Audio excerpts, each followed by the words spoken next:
I knew Reggie. I wouldn't say that I had a relationship with him. He's somebody that I knew, and I've talked to him. What did you see his role in Death Row? I mean, what was he? I mean, I know he's supposed to be the security guy, but he says he was kind of Suge's right-hand guy. I mean, yeah, he really became kind of like Suge's right-hand guy. Yeah. So there were a lot of things that got delegated to Reggie that he just kind of assumed the position because he was there, and there really weren't. There have been some executives that have come and gone. You're doing an interview with Death Row. You should talk to Hank Caldwell.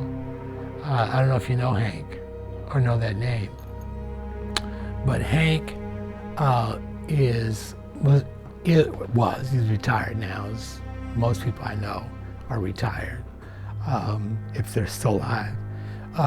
But Hank had been an executive for years at Atlantic Records. He actually worked at Solar Records for a number of years. Then he went to Sony, worked at Sony for a number of years. A really respected black executive in the music industry. And as Death Row started to really take off, you actually had people go to Hank because he'd been part of like the Atlantic. He actually was president of the Atlantic Records for a point in time.